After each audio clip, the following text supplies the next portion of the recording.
Hey guys, welcome back. This is episode 36 of Real Estate Investing in New York with me, Christina.Kremidas. And in this episode, I am discussing the characteristics that I always see present in my most successful high net worth individual clients. So stay tuned, we're covering everything here.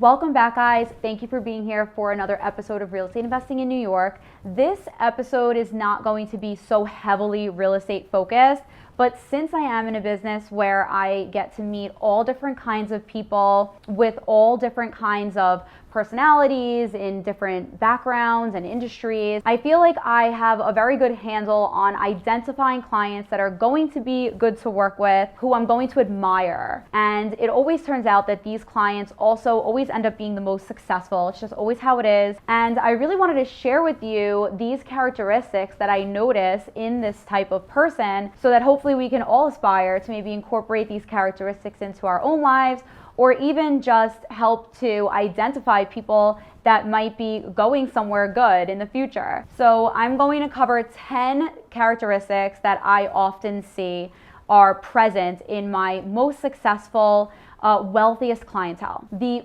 first character trait that I always see is that they are quick decision makers.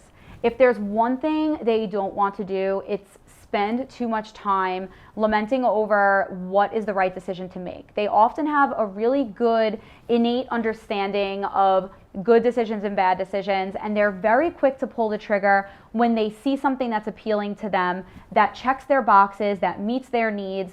There's very little decision-making time. This is something I always see across the board, and I think that it's crucial in terms of not just saving yourself the time that you take weighing options, but really having the strategic ability to get rid of the options on the table that don't serve you, identify the one that does. This comes very, very easily to my most successful clients. Even though every single decision they make might not be a good one, like everyone doesn't make 100% perfect decisions every single time, but they are making so many decisions quickly that they're still making more choices on a daily basis than someone who might not be, someone that might be taking a really long time to come to a conclusion on something. So even though every decision they make isn't perfect, they're making so many that overall they're still netting out more positive than they are negative. The second trait I always see is that they value their time. So it's not only a matter of showing up on time to appointments, which is when I usually am meeting people. Aside from the fact they're always early. I know that I always will need to arrive early in order to be there when I have this type of client in order to be on time. But really, it's not just that. They are also very, very quick to remove themselves from situations that are not serving them. So as an example, when I walk into an apartment and I'm showing around an individual, sometimes clients act interested in an apartment whether or not they really like it. They look around, they find things that are interesting about the space, and they're like, allowing this experience to take up space in their minds mentally. Like they're noting what they don't like, but they're noting what they like, and they'll speak to the agent for a while who's representing the property, even if they have a feeling that they're not choosing this home.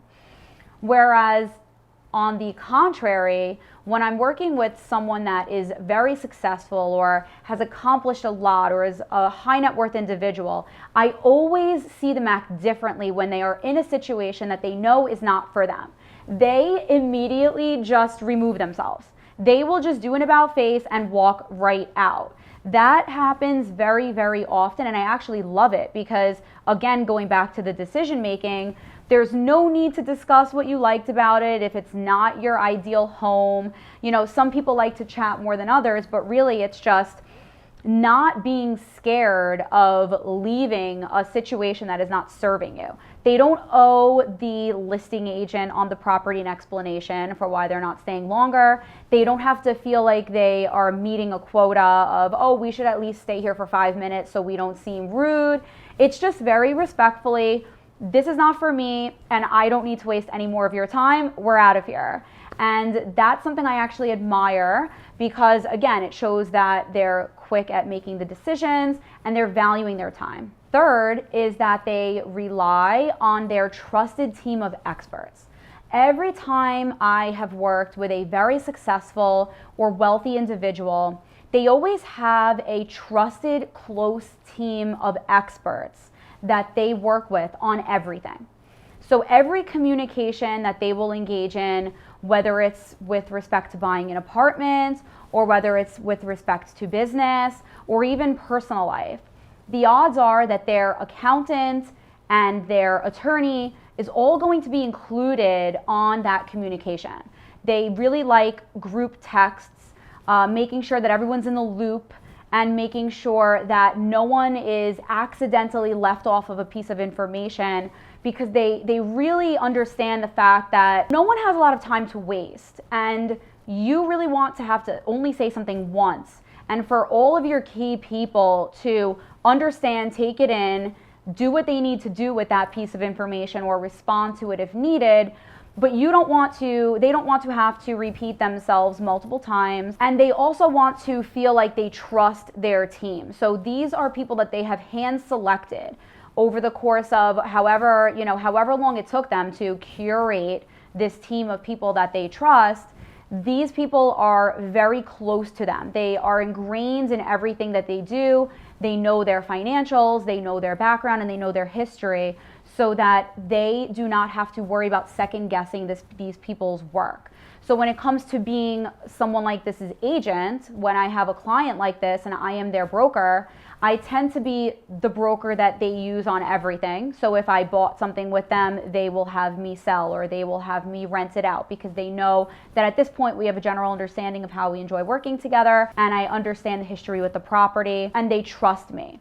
And when I do hand them work, or when I hand them analysis, or when I hand them data, or when I make recommendations to them, they don't question it. Very, very rarely do they have a lot of questions for me. Usually they trust that the information that I'm giving them is accurate and that I've done my due diligence and my research already, and that I have a fundamental understanding of what I'm talking about. And I feel like it comes from a place of they have a fundamental understanding of what they're talking about. So it's very easy for them to believe that there would be someone else that's an expert on a certain topic. They don't feel the need to check everyone's work. So they get comfortable with a limited amount of resources and people that they lean on for certain things. And then they don't question those people. They let their experts do their job. They accept recommendations and they allow their experts to help them make decisions to get them to their goal and minimize the amount of time that they have to research things on their own. Which brings me to number 4, they very rarely overanalyze anything.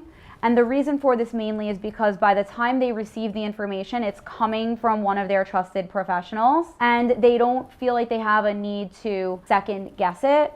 And again, going back to valuing their time, they're not ones to analyze more than what's necessary. So usually when someone that they trust explains to them and breaks down numbers or breaks down why something makes sense, they are very inclined to go with that and to take the recommendation and act on it, versus some other styles of people that I tend to see in the business will take the information but then still want to do the work themselves and check it, or just make sure that they came to the same conclusion as you, or feel like they're scared of the fact that they might be missing something and they are digging for that missing piece of information that no one finds, because there usually isn't there, but they're just like, there's an unsettled feeling to them a lot of times. And that's not present in my high net worth individual clients and in my people that I find are most successful. The fear of missing something and making a bad decision is usually less present. And that leads into number 5, which is that they trust their gut. They trust that if they have a good feeling about something, whether it be a business idea, a strategy, a property, they do not ask what the catch is. They don't feel like, oh, I like this place, but what am I not seeing? What am I missing? There's a level of confidence that they have in what they are able to take from information and process. And they don't find themselves always looking for the catch, or they don't find themselves as suspicious of, is this person telling me the truth? They have an understanding of, this looks good to me, and I'm intelligent, and I can process this information, and I'm seeing that it feels right, and that is good enough for me. I'm going to proceed. And they also are very clear on what they don't feel good about. They know that they don't feel good about something, and usually they've seen that come to fruition more enough times where they were maybe felt weird about something and were proven correct, so that now they don't question that at all. You know, there's very little benefit of the doubt. If it doesn't feel right in their initial reaction, it's probably not going to happen. It's not going to be a choice they make, and they will stand firmly on that. And they're very confident in communicating that. And even when they're around people that they are not very familiar with or they don't know very well, they will feel very comfortable stating those opinions that they have freely and not feeling like they might not be right, so they shouldn't say it. The sixth characteristic that I very often see is that they leverage their existing investments or their existing assets to purchase more income producing assets. So you might see this in the market, in the stock market. You might see this in other forms of investments. You might see this in real estate. But very, very often when you get to a certain point, I notice that more investments are purchased using leverage than are purchased using cash on hand.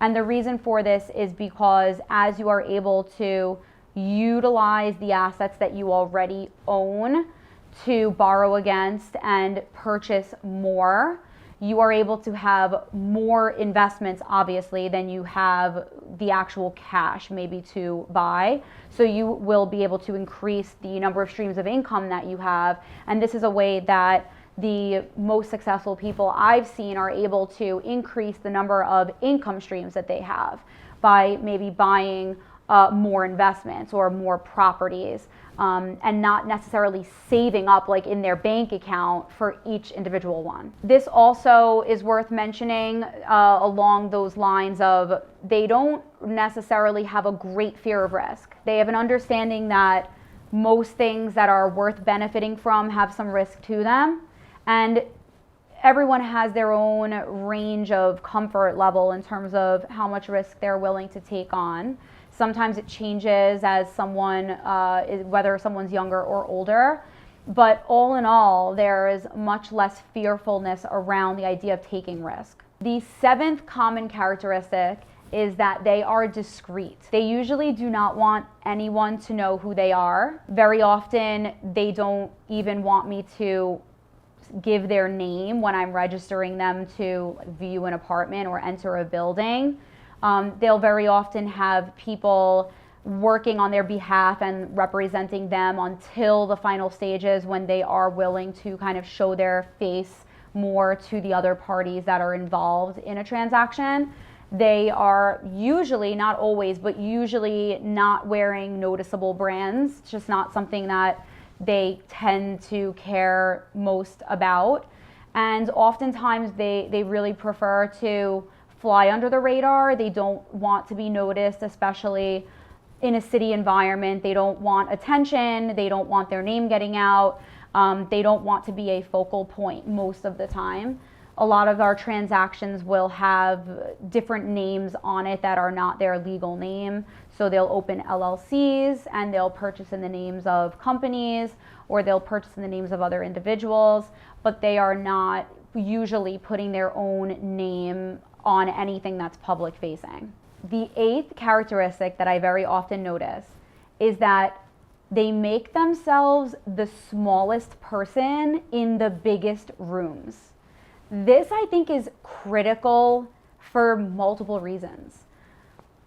Firstly, there's a humbleness that I always notice. Like, you would think that once a person reaches a certain point and gets to a certain level, or maybe makes a certain amount of money, you might think that they would be more maybe condescending, or more, thinking that they're so great. But what I've actually seen is that they are the most humble people. And the reason for this is because they are very focused on creating a network and an environment and a group of friends, or a group of people that they work with, that are all higher level than they are. They want to be the best way that I can say it is the smallest person in the biggest room. They're not the one that knows the most. They're not the one that has the most. They're not the one that owns the most. They're not the top person in any room that they're entering. If that's, when you get to a certain point, you might think, oh, that's hard, but it's not. There's always multiple people that have more and are doing more than you're doing. And this is what I see, and they'll always refer to it. They'll refer to their friends and how much they admire them. And they will also actually refer to things that they're doing in a way that's so humble sounding. And I think that it's really just because they're seeing so many other big things going on, that whatever they have that might seem very impressive to them is not the most impressive thing that they've seen or heard. And it really puts things into perspective. I have a lot of clients that I work with, and even people that are purchasing on a lower priced apartment, for example, that might not be like at this point yet. And very often I get the feeling from them of, oh, I'm spending X dollars. Like, I'm spending an amount of money that I feel is a lot, right? Whatever that is for that person. I should be getting X, Y, and Z. Like, I should be getting this perfect product, or I should be getting all these bells and whistles. Like, we're putting in this much money. On the other hand, when I work with very high-end clientele that have a lot of money to spend, it's the opposite. It's not, oh, I'm spending $50 million, so I should get the best penthouse that exists. They'll be like, oh, with the budget that we have, like, do you think we can get a 4th bedroom? And like, this is the way they'll frame the question. And in my head, I'm like, of course we can find a way. Like, we could probably get you that 4th bedroom. But really, they're being very serious. Like, they understand what things cost. They understand what things cost at the level they want to be at and the quality level they want to be at. And they don't feel like they have anything coming to them. And again, like, of course, there's always the fact that these are generalizations and not everyone is the same, but I do tend to see this very often, and it'll repeat. I'll tend to see this very often. So I thought that was a really good one to mention, and it's something that I personally try to do as well. I try to always surround myself with people that are doing more, that have bigger goals, bigger hobbies, bigger interests, because it just by default kind of resets your own perspective on what is good, what is big, what is a lot, what is expensive. So I think that's a very interesting one personally for myself. The 9th characteristic is that they very rarely have a scarcity mentality when it comes to money, or when it comes to resources, time, or wealth. There's always enough to go around. This is what I always see. They are never doubting the sources of their income or their resources. They don't fear that they're going to run out. This is not very common in people that I see that have achieved a certain level of success. They are confident that whatever they've been doing is going to continue working for them, and that they're able to kind of budget based on what they've seen previously. And they're pretty flexible in terms of what they're open to spending money on. They're definitely inclined to value quality. So they are willing to spend more on something of higher quality. They are able to identify the value of that instead of purchasing maybe a similar, less expensive alternative.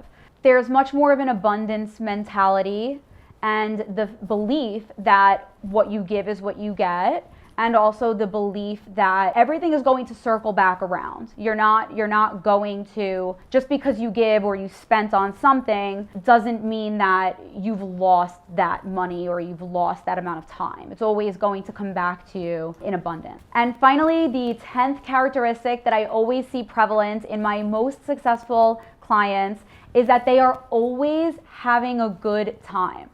It's the most wild thing. A lot of times I'll enter a room where I know that someone has a lot going on. There may be a very high powered individual or high net worth individual, and you want to be like buttoned up, and you wonder if they're going to call you out on something, or you wonder if you're going to be able to offer everything that they need. And what you find is that they're actually just having a great time. They just want to laugh. They want to have fun. They want to hang out. You just need to be like that kind of a person for them. You need to be fun to hang around with. You have to be able to see the bright side of everything and really just be someone that can laugh, joke, and again, like have a good time.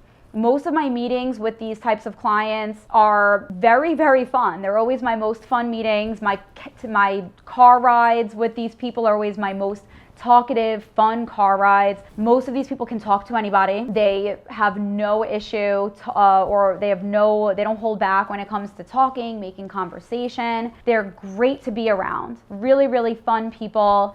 They want to go to dinner. They want to meet for lunch. There's always like champagne or cocktails. And they're just having a great time. We walk into showings and they'll make an hour-long conversation with the other broker in the room, like not minding schedule, like, you know, of course we stay on schedule, but just not worried about being in the weeds. They're just really taking it all in, taking the moment in, and experiencing everything for the beauty that it can be. This is what I see very, very often, and they will often become members of social clubs in every city where they do business or where they have real estate. They are very interested in maintaining their social connections and having friends nearby and being able to go to a place that they enjoy to spend some time when they're visiting a city. And because of this, it comes back to being the smallest person in a big room. By default, because they're social and because they're always making conversation in the most random places, they're finding other really cool, interesting people that you might not find if you are quiet or to yourself or, you know, thinking I don't have anything really to contribute here. You might miss out on a very interesting communication. When I'm taking clients like this out and about on showings, I always find that they make conversations, honestly, in the most unlikely places. They'll randomly stop and talk to someone on the street sometimes. They'll just enjoy meeting a stranger for really no reason at all other than they enjoyed the interaction or they enjoyed the conversation. And it often comes that they ask a question or they find something out about someone that I find to be very interesting or very impressive that I would have never thought to find out. So I think that this is another incredible way that these types of people are able to enjoy whatever it is that they have going on and to be likable, to be engaging, to be able to command a room if that's something that they do, and for it to come very naturally. So I think a good takeaway for this 10th characteristic would be to try to wear a smile, try to be friendly wherever you go, and to really just enjoy wherever it is that you are. Even if you don't love the job that you're currently doing, or even if you don't love the list of things that you have to tackle in a specific day, just try to do what you can to make it fun, get on the right wavelength, do whatever you need to do to try to see the positive in it. So there you have it, my top 10 most common characteristics that I always tend to see in my most admirable, most successful, highest net worth individual clients that I come across in my daily life. I hope that you enjoyed this episode and that maybe you'll also try to incorporate some of these characteristics into your own life. I know that that's something that we all want to do. We all want to achieve success. And definitely don't forget to continue listening in and tuning into the podcast, because I am dedicated to helping everyone achieve a future of financial success by making intelligent real estate investment decisions today.